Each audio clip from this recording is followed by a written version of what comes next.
All across Canada, patients and doctors are asking for change. Doctors would know my name, not just my symptoms. They would understand our culture. We would be empowered to treat patients and teach students. To leverage AI so we can improve our quality of care. Through a bold new approach to medical education, the Toronto Metropolitan University School of Medicine is creating that change.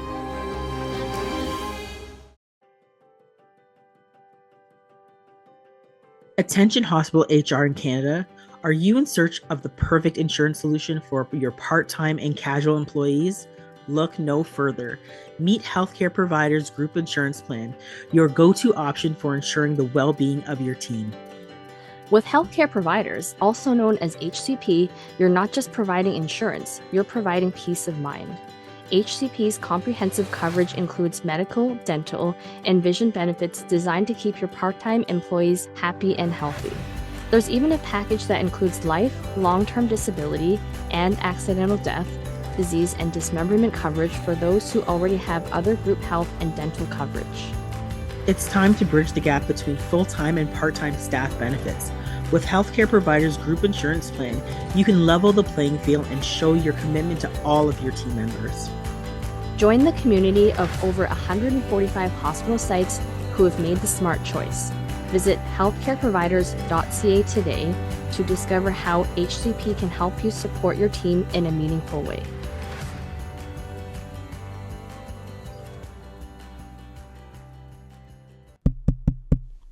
Is this thing on?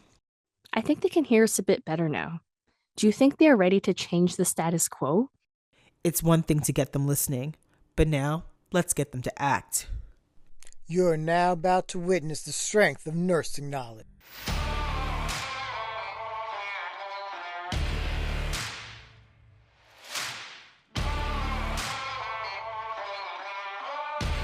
Welcome to the Gritty Nurse Podcast, an unfiltered discussion on health and healthcare. My name is Sarah Fung. My name is Amie Archibald-Varley, and we are your hosts.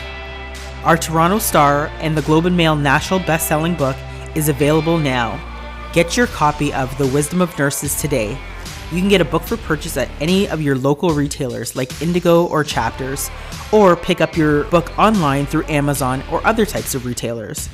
It's also available in various different formats like audiobook and on Kindle. If you read it and you loved it, please leave us a review. Please make sure you subscribe on our YouTube channel where you can watch our podcast in video format.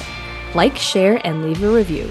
If you're listening on Apple Podcasts, Spotify, iHeartRadio, or any other podcast platform, leave us a rating and review. Thank you to all our listeners and sponsors who continue to support us. Your support makes our podcast possible, and we're grateful for the partnership and for you believing in our work here at the Gritty Nurse Podcast. Stay gritty.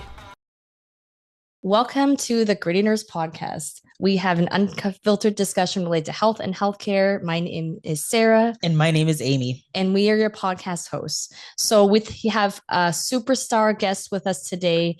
We're super excited. We actually met him earlier, a couple years back, and we're going to post that video up so you can see. But this is the one and only Jagmeet Singh. He is a lawyer, a human rights activist, and leader of Canada's New Democratic Party, aka NDP. Jagmeet grew up in Scarborough, St. John's, and Windsor, and served as an Ontario MPP from 2011 until 2017. On October 1st, 2017, he became leader of Canada's NDP, guided by values rooted in his experiences growing up. He is building a fairer, more just Canada where everyone can realize their dreams. And so we're here today to talk about the hot topic of reproductive justice. Canadians must let women choose. Welcome to the Gritty Nurse Podcast. Thanks so much for having me. An honor to be here. And thanks for reminding me that we met before. And also, can I just say a big congrats to you both on the release of your book. Thank you. Thank you. Thanks. That's huge. Yeah, no, thank you for yeah. that. I'm going to pick that up. Yeah. So we're just going to dive right into these questions. I think let's just get to it. So maybe what you can do is tell our listeners about the announcement that you and Leah Gazan made in Montreal last Thursday. Yes. So we want to talk about reproductive justice, and some context. we know the right is fundamental. It's so important for people to have the right to choose. But we also know, as you know, even better than me, that the right is important, but it's even more important to have access to that right. And in Canada, that access is actually, it's getting harder and harder. In a lot of provinces, there's very challenging access. In Nova Scotia or New Brunswick, one of the final abortion clinics shut down. And across Canada, 1 in 5 women have to go over 100 kilometers to get to their nearest abortion clinic. So it's very difficult actually to access services. The Liberals promised to expand it and haven't been able to do that. And the Conservatives are presenting a real threat. With the Roe v. Wade decision in the States, people are worrying and wondering what's the impact going to be in Canada. Well, we know with the Conservatives, they have really signaled that they want to attack that right and a woman's right to choose and attack reproductive rights. And we look at what they're doing. We know that Pierre Poilievre has let his MPs bring in motions that are anti-choice, bring in petitions that are anti-choice. They've spoken at churches in the States that are anti-choice. So they're making that really clear.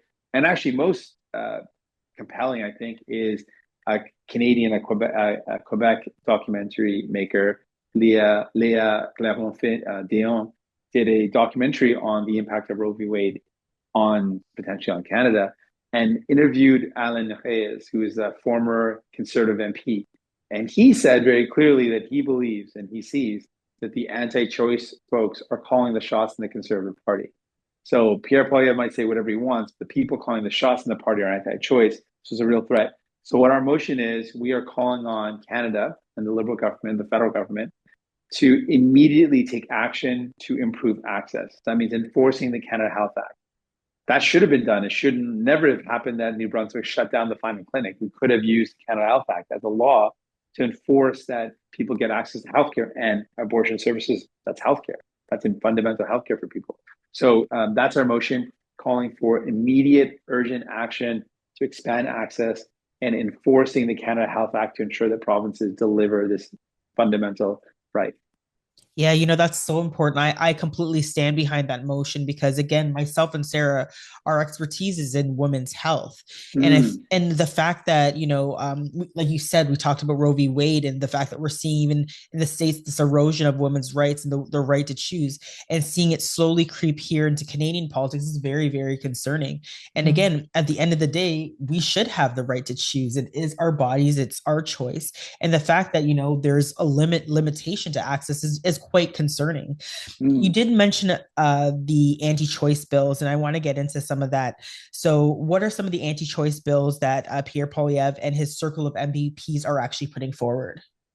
Well, Pierre Poilievre himself has actually voted 8 times in the past opposing choice. He has voted 8 times. So that shows you kind of who he is individually. Yeah. So he's saying now that, oh no, I support pro-choice, but multiple times in the past, he's actually voted against that. And recently what we saw, there was a petition brought forward by one of his MPs that basically challenged choice. A number of his MPs have said that, should people really have access to this choice? Like, should people really be accessing abortions? One of the bills was about giving giving fetuses more rights. And we know that that is a backdoor way when you start trying to talk about fetuses and rights. It's basically saying that women don't have rights, and it's taking away choice from women. So we know that that's kind of that slippery slope. So that type of bill was presented by the Conservatives while he was leader. And for example, in my case, I would not let a bill go through, be presented that was against our fundamental values. There's no one in our party that is allowed to be anti-choice. Like, that's just not a position allowed in my party. So we take it so seriously. Leah Gazan, who is going to be doing the second announcement with me today in Toronto, we did an announcement earlier in Montreal, like you mentioned. She coined this phrase that she's proud that our party is the party where the only choice is to be pro-choice. Like, that is the only choice in our party. That's amazing. And I think it's really concerning because it's mirroring what's happening south of the border. And as a nurse, I actually used to work in an abortion clinic, and I can't imagine turning people away for any reason whatsoever, but that is quickly happening. And I think that anybody who thinks that there is no intersection between healthcare and politics, like, here's a perfect example of where there is. These are just a couple quotes that we've been able to pull from the statement that you sent us. So we definitely want to talk about some of those statements. Yeah. So go ahead. Yeah. So conservative MPs Cathay Wagnertal, Rosemary Falk, Jeremy Patzer, and Arnold Viersen have all used their MP budgets to pay for the Campaign Life Coalition for advertising. And in 2021, the Conservatives tried to obtain a ban on abortion by falsely claiming Canadians are regularly terminating pregnancies because they dislike the gender of the fetus. In 2023, Conservative Michael Cooper used $597 of taxpayer money for anti-choice training from Canadian Physicians for Life, which praised the reversal of Roe v. Wade and called Canada a lawless state of fetal killing. It's wild. In 2023, the Conservatives tried to pass a bill to embed in the criminal code that life starts at, I don't mean to laugh, but life starts at conception. In 2024, Conservative MPs petitioned demanding restrictions on abortion access, claims that 98% of all abortions are for social or personal convenience. And lastly, in 2024, Conservatives MP petition, one named Arnold Viersen from Peace River Westlock Conservative Caucus, Alberta, demanded restrictions on abortion access, claiming diversibly that 98% of all abortions are for social or personal convenience. And Poilievre himself voted for these attempts to take away the right to choose 5 times. And he said that he'll let the caucus keep up the attacks. We need to talk about this. So much misinformation. What's your response when you hear these things, Jagmeet? Yeah, I mean, like fundamentally, this is the thing that I'm worried about is that like healthcare should always be, and this applies to really any question of healthcare, a decision between a person and their healthcare provider. What is in the best interest of that person's health? And what conservatives try to do is they want to meddle with that. They think that they know better than the person themselves and the healthcare provider across from them. That is the problem, I think, when it comes down to the conservative approach. Like they think somehow they know better, they think that they're morally superior, and that it's just fundamentally wrong. Like I think that is, if we cut down to it, I think most people would agree. If I'm going to make a decision about my health, and this is particularly true for women because women have so often been subjugated, so often been told they can't do what they want, so often been attempts to control them. So it's even more so true for women. If you've got a healthcare concern, you're going to go to a healthcare provider and you're going to talk about what the best options are. And you're going to make a decision about your health with the best advice in front of you. I think that's what it all comes down to. And so all these little attempts of these subtle attacks, saying, well, not even subtle, really blatant attacks, undermining women who make this decision for very fundamentally important reasons. And whatever they are, we're not here to judge the reason. It's women's lives, women's bodies, women's choice. It's such an important principle, I think. And as a man, I know it's a bit awkward me talking about it, but I think I want to be an ally. I want to be someone I'm there with you. I'm in the streets with you. I believe in this. I want to fight and say that, yeah, this is the type of world I want to build where we don't second guess women, where we don't second guess the healthcare providers. We trust that they're going to make decisions that they're allowed to make for their own selves. Like that's their 100%, their right and their decision. But I think all these things are ways to erode, I think, confidence in women. They're all attacks on women, particularly. And again, all these like all social convenience, they're all ways of saying somehow to attack with like a moral lens, people that make a choice about their health. And that is wrong. Yeah, we know the math is just not mathing when it comes to some of the things that the conservative governments are saying, particularly surrounding some of the stats that they're pulling.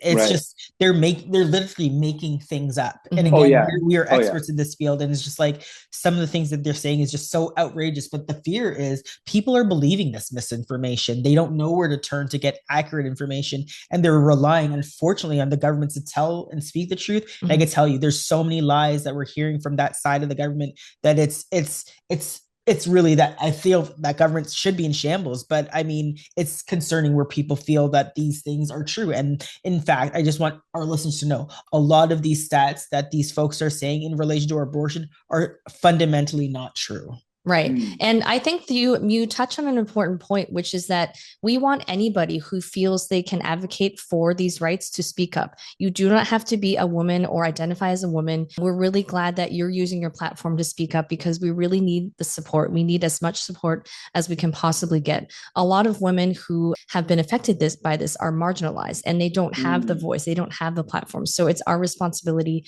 to do this to help them. Before we go on, I just want to take a really quick break for a word from our sponsors.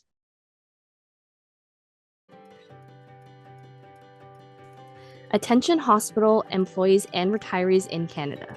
Picture this, a benefit plan designed for casual and part-time hospital employees and retirees who aren't covered by their hospital's group health plan. Introducing Healthcare Providers Group Insurance Plan, a friendly partner dedicated to your health and well-being. With affordable plan premiums and an exceptional support team, Healthcare Providers, also known as HCP, is dedicated to helping you every step of the way. Enrolling is easy, and you'll have access to a wide range of health and basic dental benefits from day one. Already have health and dental coverage through another group plan? HCP still has your back. For less than $32 a month, the Signature Package, which includes life, long-term disability, accidental death, disease, and dismemberment, provides valuable income protection and peace of mind for the unexpected. So take charge of your healthcare and financial security today. Visit healthcareproviders.ca to learn more.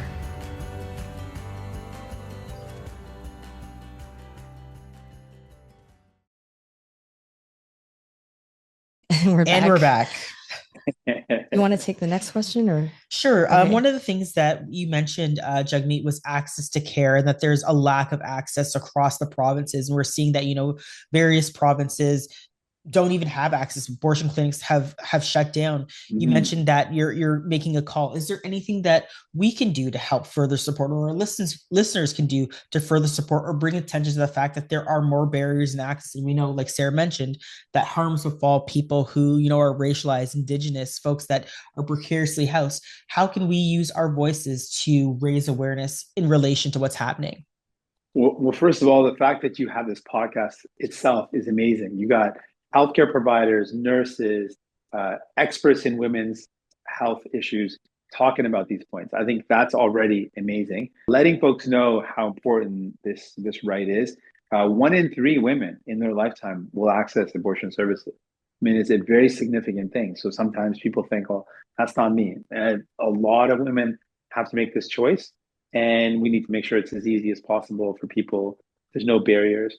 So I think letting folks know that this is important. Our motion is coming up. Supporting that motion might help as well, getting the word out there, because people are going to be free to vote. So we're going to see which way people vote on this. Do they vote that we do need emergency action to improve access? That's going to be an important thing to see. Addressing the misinformation and calling it out whenever you get a chance to. I mean, you're already doing it, but I think that helps too. Letting people know, these things are not true. And the Conservatives often rely on misinformation. They want to get people distracted and confused about what's going on purpose.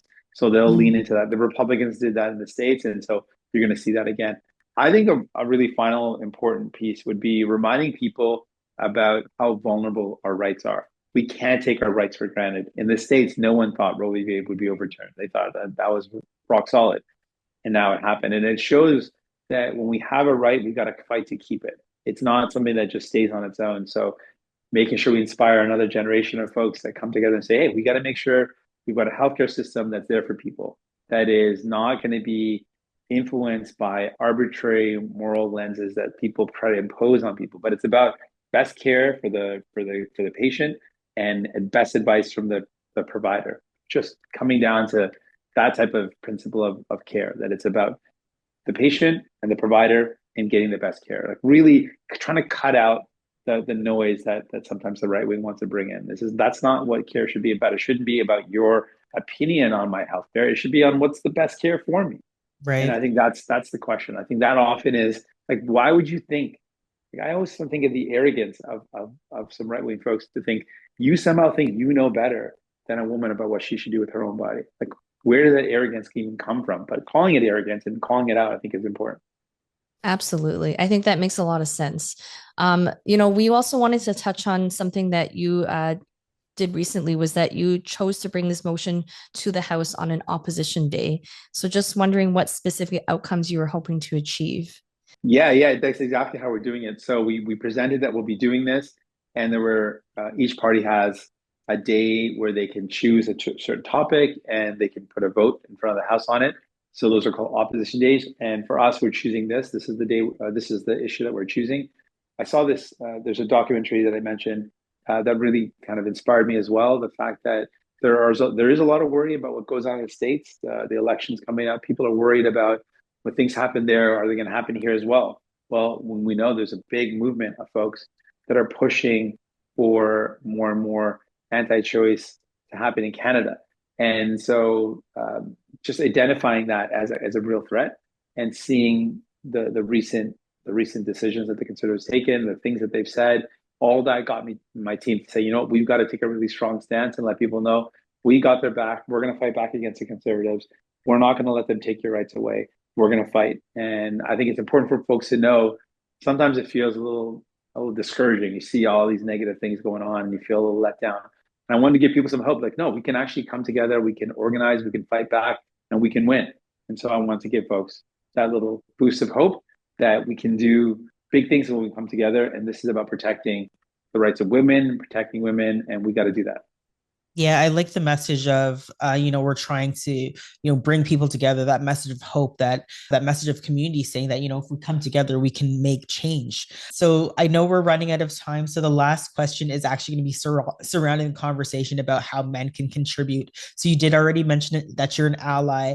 And again, I think we have to have this conversation because I think we'd be remiss if we didn't. We're talking about reproductive rights and we have a man on our podcast. So how do we further this conversation, particularly as women saying that, this is our decision, but how do we involve men in making, those voting decisions? So I want to quickly read something from, he's not my favorite person, but from David Frum, but he made some really good points in relation to, voting in the right in the vein of thinking about women.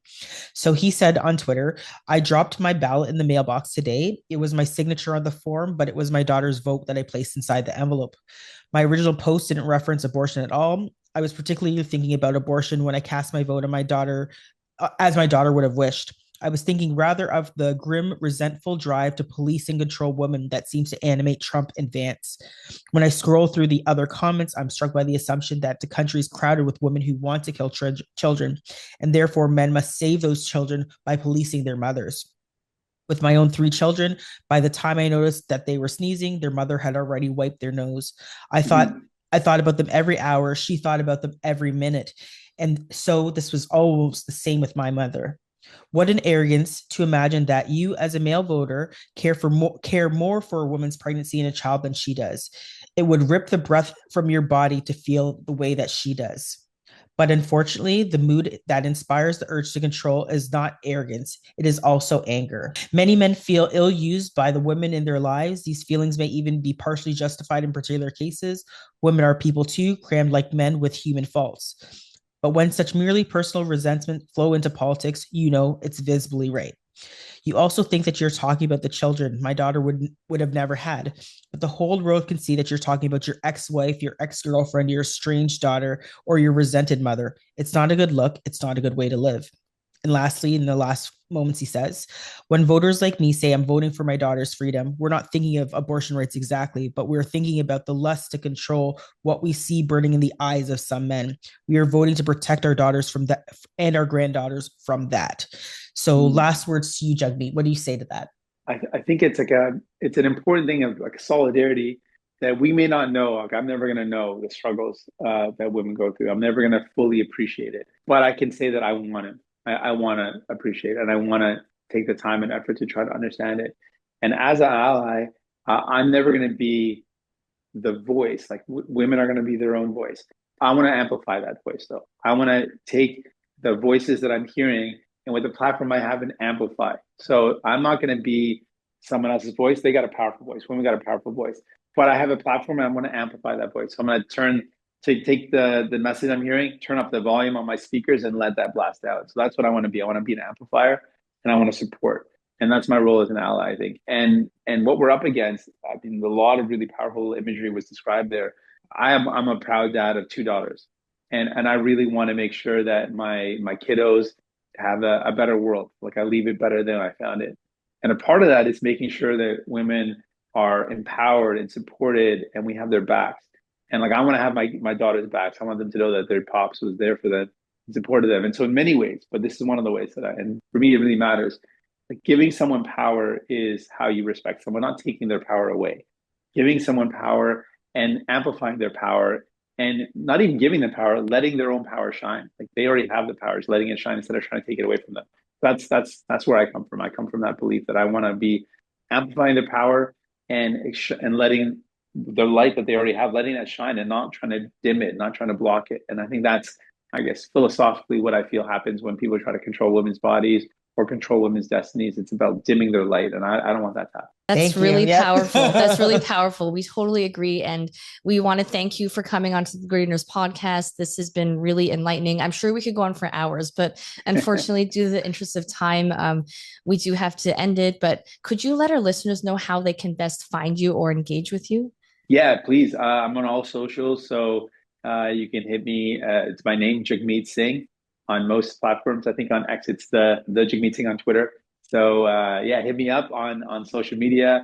You can check out our website, ndp.ca, for information about the motion. And your voices amplifying this call, I think, will really help as well. So folks who want to sign up, we've got a petition online saying, yes, this is something that people should support. You can reach out and talk to your local elected officials, say, hey, support this motion when it comes to a vote. But yeah, reach out, Jagmeet Singh. Yeah, thank you so much. We'll post all the links at the bottom so folks can find it very easily as well. And it was a pleasure to have you on, Jagmeet. I'm sure there'll be many more opportunities for conversation. And we hope to have the reproductive rights activists on maybe as a part 2. Yes. So again, thank you so much for having us coming on to the Gritty Nurse podcast. Any last words? No, it's awesome. I'm honored to be here. I think it's a great idea for a follow-up. Leah would be a great guest to be on your show. Yeah, we'd love to have her. Yeah. So thank you so much. All the best to you. Take care.